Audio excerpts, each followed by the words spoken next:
Mr. Secretary, thank you so much for sparing your time to be with us, Kompas TV. I am Frisca. Really great to see you. Thank you. So nice to be with you. Let me start with 72 years of strong Indonesia and U.S.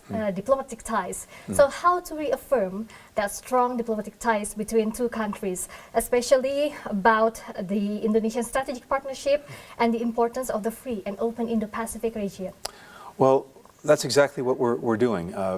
President Biden is committed to this partnership. It's a strategic partnership, and it's working on so many different levels. It's working bilaterally, the things we're doing directly together that I think will improve the lives of people in both countries.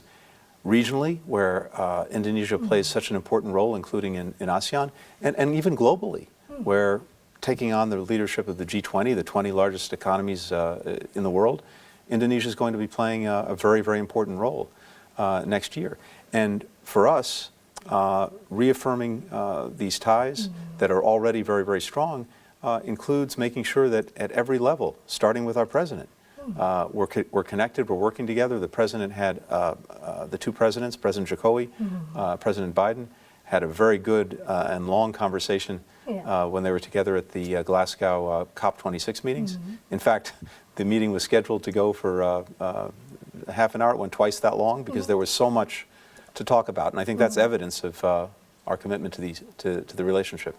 Specifically about your meeting with President Joko Widodo and other senior officials. So how the U.S. sees strategic role that Indonesia could take part of?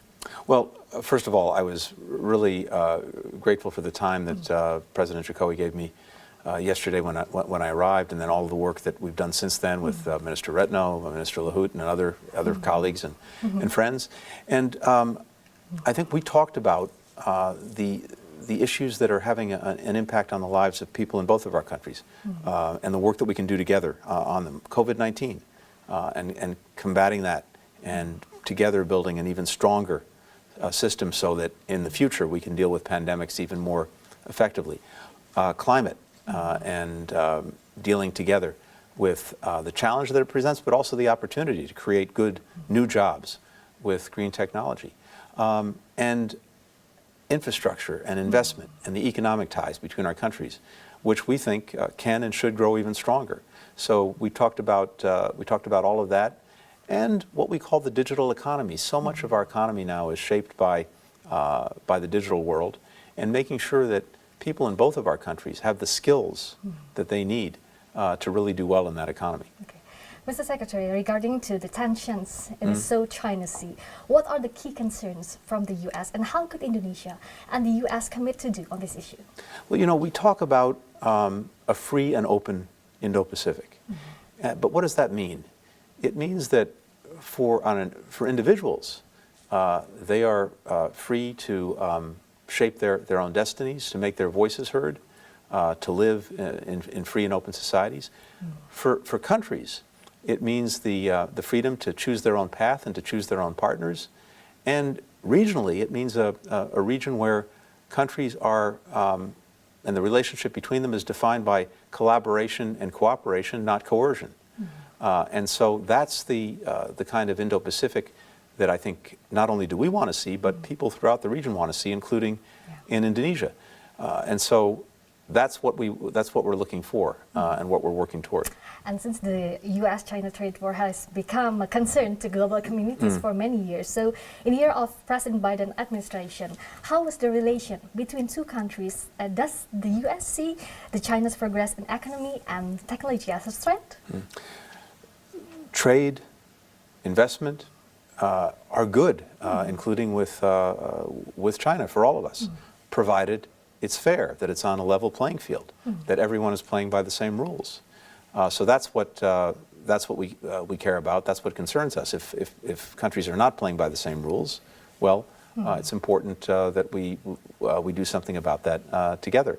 But we want to see more trade. We want to see more investment across the board. When it comes to investment, for example, in things like infrastructure, we'd like to make sure that it's what we would call a race to the top, not a race to the bottom, to make sure that investment is done transparently, openly, without corruption, building things to the highest quality, making sure the environment is protected, that workers are protected. If that happens, whether that investment is coming from China, from us, from anyone else, it's a good thing. Okay. Talking about pandemic, as far as we know that the U.S. has been very supportive and committed in providing over 44.7 million doses of vaccines to Indonesia via COVAX and bilaterally. However, the inequity of supply remains not only in Indonesia but other countries too. So, is there any extra thing that U.S. will act to help in bridging the deficit? Yes, you're right. There are inequities, and it's not only wrong morally.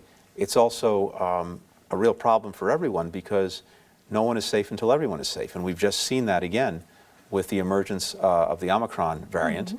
And what happens is if the virus continues to be alive somewhere, it may start to mutate into new variants. And then those variants could come back and bite even countries that have been fully vaccinated if the new variants defeat the vaccine. So we have a strong interest in this. The United States has committed to donate between now and the rest of next year 1.2 billion doses of safe and effective vaccines around the world. And as you said, we're doing it through COVAX to make sure that it's distributed equitably to the countries who need it and not based on politics. And we do it with no strings attached. We don't ask for anything in return. That's very, very important too. But here's the other challenge. It's not simply enough to produce more vaccines. And by the way, we'd like to see production in other countries, including, for example, in Indonesia. But it's not enough to simply produce more vaccines. We also have to make sure that the vaccines actually get into arms. And there are challenges there too. There are logistical challenges, there are distribution challenges. We're working very hard to help solve those problems. Okay. 2022 is just a step ahead, and there will be a big moment for Indonesia as the chairman of G20. Yes. How the U.S. supporting Indonesia's chairmanship of the G20?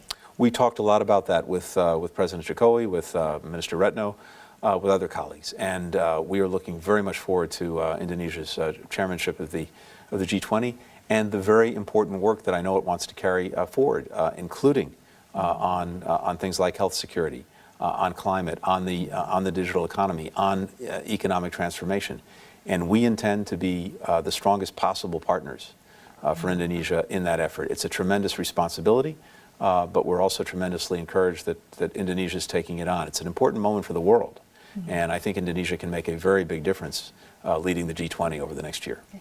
The U.S. Secretary of State, Antony J Blinken. Thank you so much for being with us. Good to be with you. Thank you.